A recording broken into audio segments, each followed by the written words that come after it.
In the previous chapter, we looked at the broad classification of living organisms under the system proposed by Whittaker, 1969, wherein he suggested the five-kingdom classification viz. Monera, Protista, Fungi, Animalia and Plantae. In this chapter, we will deal in detail with further classification within kingdom Plantae, popularly known as the plant kingdom. We must stress here that our understanding of the plant kingdom has changed over time. Fungi and members of the Monera and Protista having cell walls have now been excluded from Plantae, though earlier classifications placed them in the same kingdom. So, the cyanobacteria that are also referred to as blue-green algae are not algae anymore. In this chapter, we will describe Plantae under algae, bryophytes, pteridophytes, gymnosperms and angiosperms. Let us also look at classification within angiosperms to understand some of the concerns that influenced the classification systems. The earliest systems of classification used only gross superficial morphological characters such as habit, color, number and shape of leaves, etc. They were based mainly on vegetative characters or on the Andresium structure system given by Linnaeus. Such systems were artificial. They separated the closely related species since they were based on a few characteristics. Also, the artificial systems gave equal weightage to vegetative and sexual characteristics. This is not acceptable since we know that often the vegetative characters are more easily affected by environment. As against this, natural classification systems developed, which were based on natural affinities among the organisms and consider not only the external features, but also internal features like ultrastructure, anatomy, embryology, and phytochemistry. Such a classification for flowering plants was given by George Bentham and Joseph Dalton Hooker. At present, phylogenetic classification systems based on evolutionary relationships between the various organisms are acceptable. This assumes that organisms belonging to the same taksha have a common ancestor. We now use information from many other sources to help resolve difficulties in classification. These become more important when there is no supporting fossil evidence. Numerical taxonomy, which is now easily carried out using computers, is based on all observable characteristics. Number and codes are assigned to all the characters, and the data are then processed.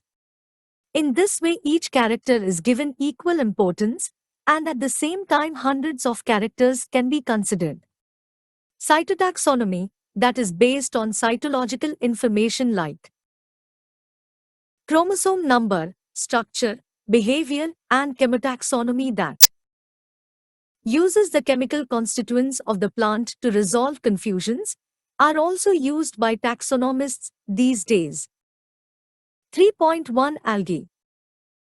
Algae are chlorophyll-bearing, simple, thalloid, autotrophic, and largely aquatic, both freshwater and marine, organisms. They occur in a variety of other habitats, moist stones, soils, and wood. Some of them also occur in association with fungi, lichen, and animals, example, on sloth bear. The form and size of algae is highly variable, figure 3.1. The size ranges from the microscopic unicellular forms like Chlamydomonas, to colonial forms like volvox, and to the filamentous forms like Ulothrix and Spirogyra. A few of the marine forms, such as kelps, form massive plant bodies.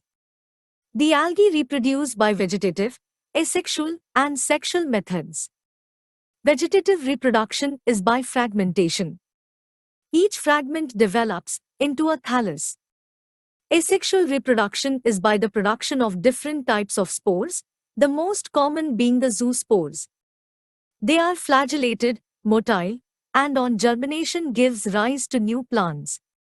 Sexual reproduction takes place through fusion of two gametes. These gametes can be flagellated and similar in size, as in Chlamydomonas, or non-flagellated, non-motile, but similar in size, as in Spirogyra. Such reproduction is called isogamous. Fusion of two gametes dissimilar in size, as in some species of Chlamydomonas, is termed as anisogamous. Fusion between one large, non-motile, static, female gamete and a smaller, motile male gamete is termed oogamous. Example, volvox, fucus. Algae are useful to man in a variety of ways. At least a half of the total carbon dioxide fixation on Earth is carried out by algae through photosynthesis. Being photosynthetic, they increase the level of dissolved oxygen in their immediate environment. They are of paramount importance as primary producers of energy-rich compounds which form the basis of the food cycles of all aquatic animals. Many species of Porphyra, Laminaria, and Sargassum are among the 70 species of marine algae used as food. Certain marine brown and red algae produce large amounts of hydrocolloids, water-holding substances, example, algin, brown algae, and carrageen, red algae, which are used commercially. Agar, one of the commercial products obtained from Gelidium, and Gracilaria are used to grow microbes and in preparations of ice creams and jellies. Chlorella, a unicellular alga, rich in proteins, is used as food supplement even by space travelers. The algae are divided into three main classes: Chlorophyceae, Phaeophyceae, and Rhodophyceae. 3rd January 2001 Chlorophyceae. The members of Chlorophyceae are commonly called green algae. The plant body may be unicellular, colonial or filamentous. They are usually grass-green due to the dominance of pigments chlorophyll A and B.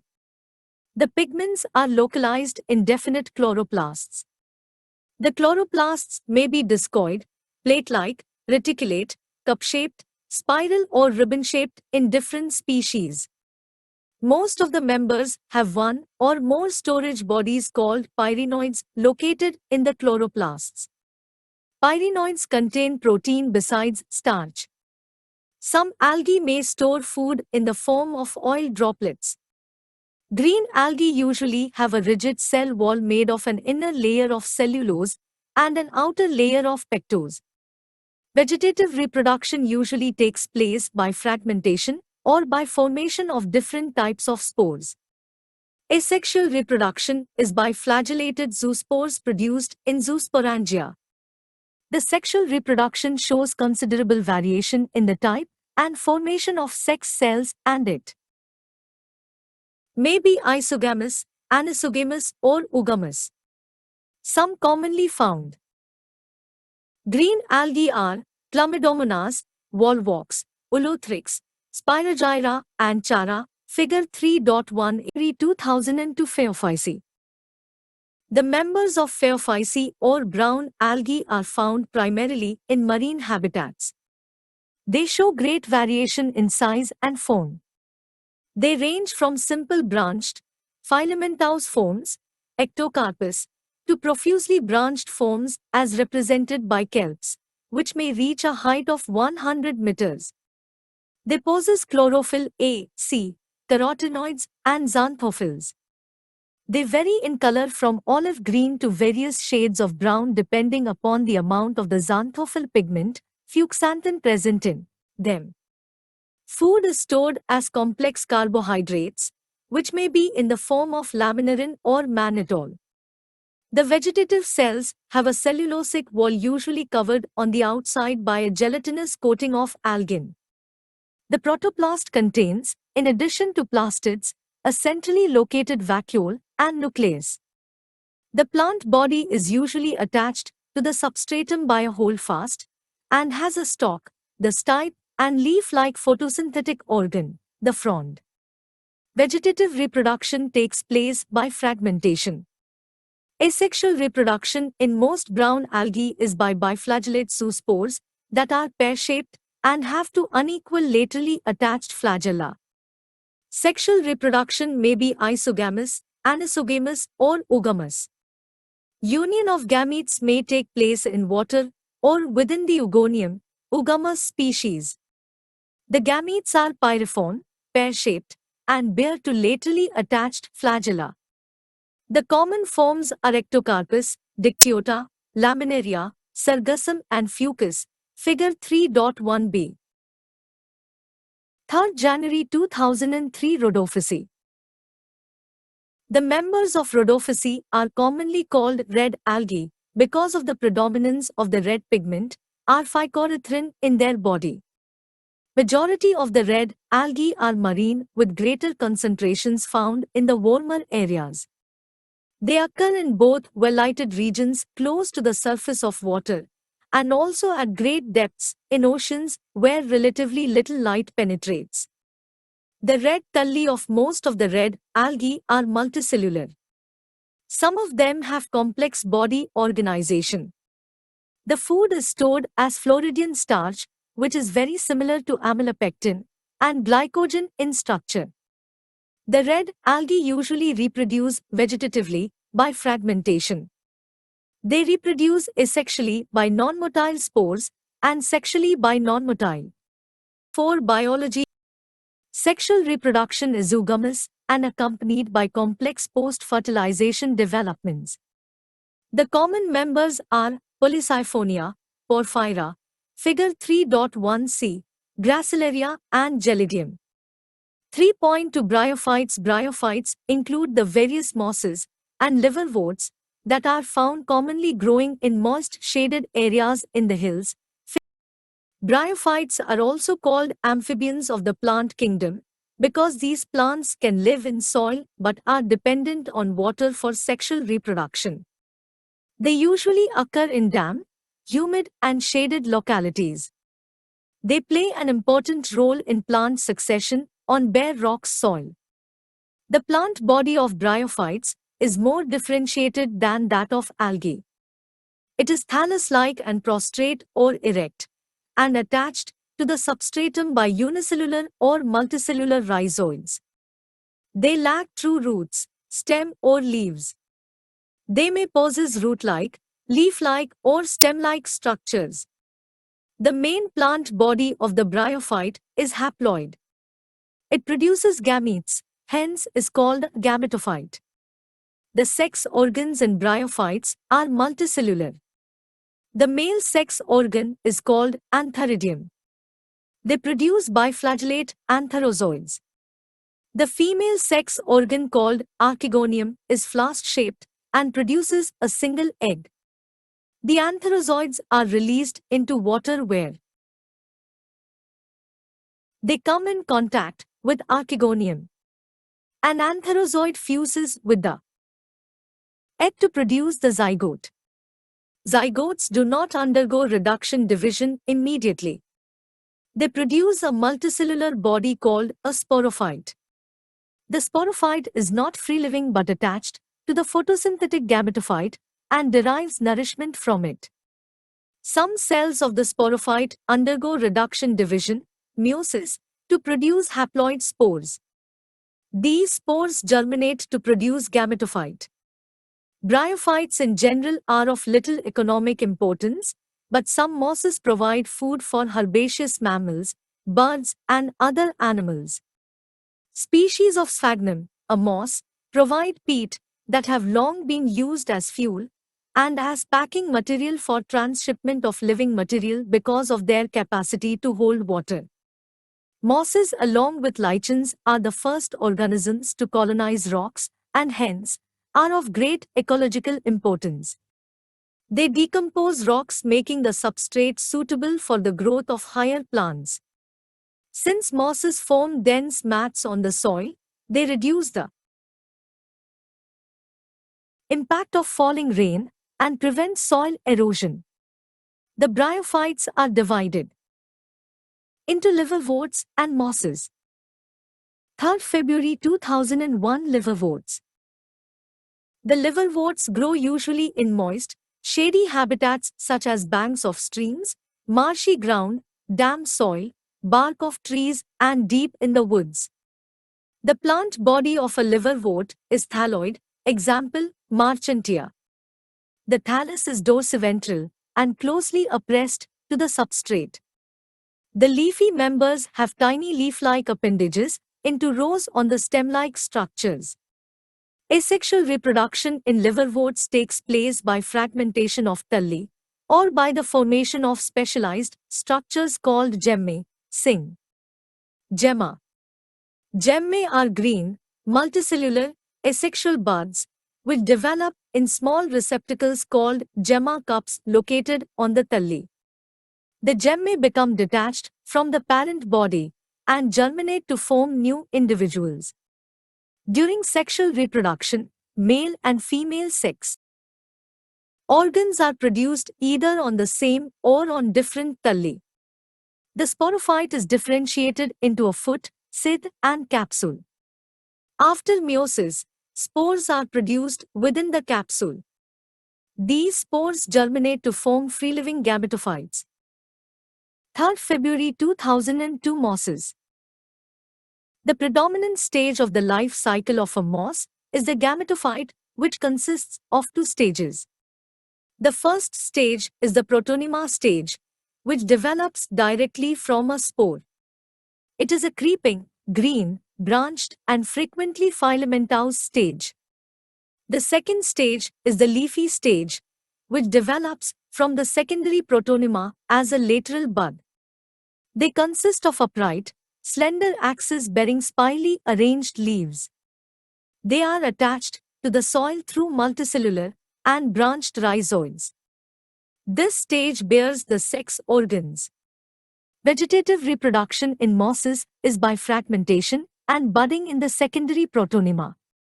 In sexual reproduction, the sex organs Antheridia and Archegonia are produced at the apex of the leafy shoots. After fertilization, the zygote develops into a sporophyte consisting of a foot, cyst, and capsule.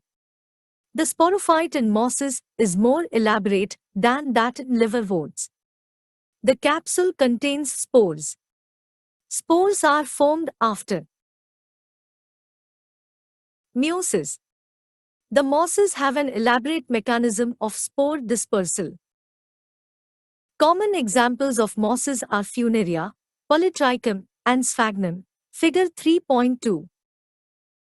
3.3 Pteridophytes.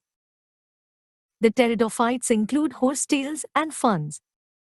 Pteridophytes are used for medicinal purposes and as soil binders. They are also frequently grown as ornamentals. Evolutionarily, they are the first terrestrial plants to possess vascular tissues, xylem and phloem. You shall study more about these tissues in Chapter 6.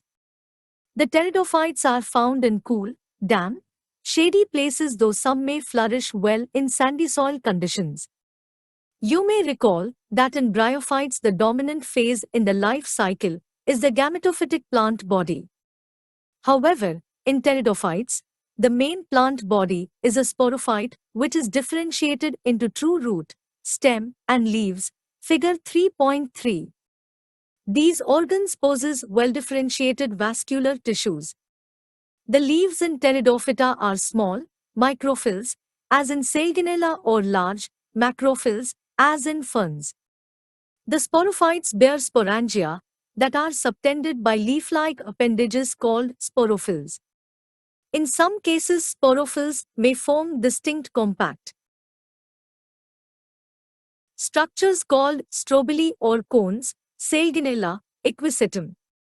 The sporangia produce spores by meiosis in spore mother cells. The spores germinate to give rise to inconspicuous, small but multicellular, living, mostly photosynthetic thalloid gametophytes called prothallus. These gametophytes require cool, damp, shady places to grow. Because of this specific restricted requirement and the need for water for fertilization, the spread of living pteridophytes is limited and restricted to narrow geographical regions. The gametophytes bear male and female sex organs called antheridia and archegonia, respectively. Water is required for transfer of antherozoids, the male gametes released from the antheridia, to the mouth of archegonium. Fusion of male gamete with the egg present in the archegonium result in the formation of zygote. Zygote thereafter produces a multicellular well-differentiated sporophyte, which is the dominant phase of the pteridophytes. In majority of the pteridophytes, all the spores are of similar kinds. Such plants are called homosporous. Genera like Selginella and Salvinia which produce two kinds of spores, macro, large, and micro, small, spores, are known as heterospores. The megaspores and microspores germinate and give rise to female and male gametophytes, respectively. The female gametophytes in these plants are retained on the parent sporophytes for variable periods. The development of the zygotes into young embryos take place within the female gametophytes. This event is a precursor to the seed habit, considered an important step in evolution. The pteridophytes are further classified into four classes: Psilopsida, Psilotum, Lycopsida, Selginella, Lycopodium, Sphenopsida, Equisetum, and Pteropsida, Dryopteris, Pteris, Adiantum.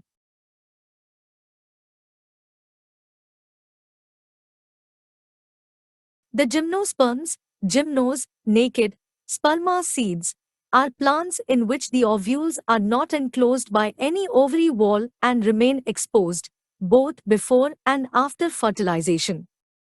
The seeds that develop post-fertilization are not covered, i.e., are naked. 3.4. One of the gymnosperms, the giant redwood tree sequoia, is one of the tallest tree species. The roots are generally tap roots.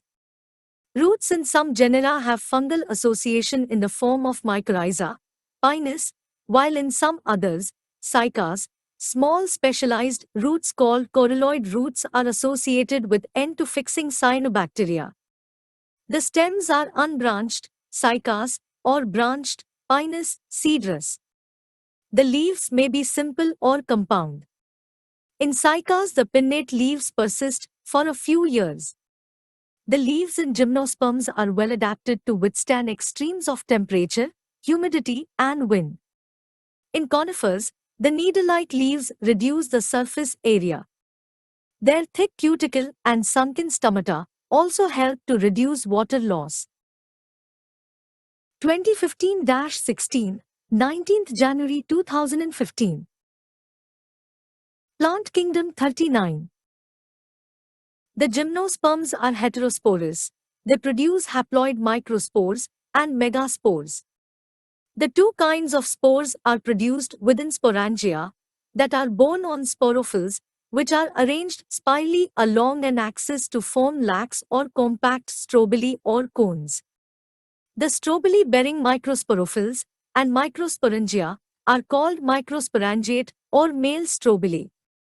The microspores develop into a male gametophytic generation, which is highly reduced and is confined to only a limited number of cells. This reduced gametophyte is called a pollen grain. The development of pollen grains take place within the microsporangia. The cones bearing megasporophylls with ovules or megasporangia are called macrosporangiate or female strobili. The male or female cones or strobili may be borne on the same tree, Pinus. However, in cycas, male cones and megasporophylls are borne on different trees. The megaspore mother cell is differentiated from one of the cells of the nucellus. The nucellus is protected by envelopes, and the composite structure is called an ovule. The ovules are borne on megasporophylls, which may be clustered to form the female cones. The megaspore mother cell divides meiotically to form four megaspores. One of the megaspores enclosed within the megasporangium develops into a multicellular female gametophyte that bears two or more archegonia or female sex organs. The multicellular female gametophyte is also retained within megasporangium. Unlike bryophytes and pteridophytes, in gymnosperms the male and the female gametophytes do not have an independent free-living existence. They remain within the sporangia retained on the sporophytes. The pollen grain is released from the microsporangium.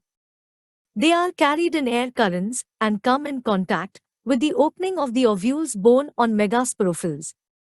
The pollen tube carrying the male gametes grows towards archegonia in the ovules and discharges their contents near the mouth of the 3.5 angiosperms. Unlike the gymnosperms, where the ovules are naked, in the angiosperms or flowering plants, the pollen grains and ovules are developed in specialized structures called flowers. In angiosperms, the seeds are enclosed by fruits. The angiosperms are an exceptionally large group of plants occurring in wide range of habitats. They range in size from tiny, almost microscopic wolffia to tall trees of eucalyptus, over 100 meters. They provide us with food, fodder, fuel, medicines, and several other commercially important products. They are divided into two classes, the dicotyledons and the monocotyledons, figure 3.5. The dicotyledons are characterized by having two cotyledons in their seeds, while the monocotyledons have only one. The male sex organ in a flower is the stamen. Each stamen consists of a slender filament with an anther at the tip. The anthers, following meiosis, produce pollen grains. The female sex organ in a flower is the pistil or the carpel. Pistil consists of an ovary enclosing one to many ovules. Within ovules are present highly reduced female gametophytes termed embryo sacs. The embryo sac formation is preceded by meiosis. Hence, each of the cells of an embryo sac is haploid. Each embryo sac has a three-celled egg apparatus, one egg cell, and two synergids, three antipodal cells, and two polar nuclei. The polar nuclei eventually fuse to produce a diploid secondary nucleus. Pollen grain, after dispersal from the anthers, are carried by wind or various other agencies to the stigma of a pistil. This is termed as A.B. figure pollination. The pollen grains germinate on the stigma, and the resulting pollen tubes grow through the tissues of stigma and style and reach the ovule. The pollen tubes enter the embryo sac, where two male gametes are discharged. One of the male gametes fuses with the egg cell to form a zygote, syngamy. The other male gamete fuses with the diploid secondary nucleus to produce the triploid primary endosperm nucleus, 10. Because of the involvement of two fusions, this event is termed as double fertilization, an event unique to angiosperms. The zygote develops into an embryo with one or two cotyledons, and the pen develops into endosperm which provides nourishment to the developing embryo. The synergids and antipodals degenerate after fertilization. During these events, the ovules develop into seeds and the ovaries develop into fruit.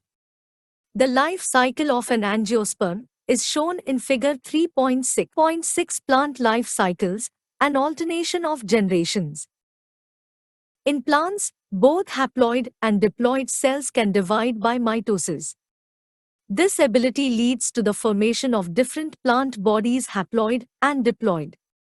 The haploid plant body produces gametes by mitosis. This plant body represents a gametophyte. Following fertilization, the zygote also divides by mitosis to produce a diploid sporophytic plant body. Haploid spores are produced by this plant body by meiosis. These in turn divide by mitosis to form a haploid plant body once again. Thus, during the life cycle of any sexually reproducing plant, there is an alternation of generations between gamete-producing haploid gametophyte and spore-producing diploid sporophyte. However, different plant groups, as well as individuals representing them, differ in the following patterns. 1. Sporophytic generation is represented only by the one-cell zygote. There are no free-living sporophytes. Meiosis in the zygote results in the formation of haploid spores. The haploid spores divide mitotically and form the gametophyte. The dominant, photosynthetic phase in such plants is the free-living gametophyte.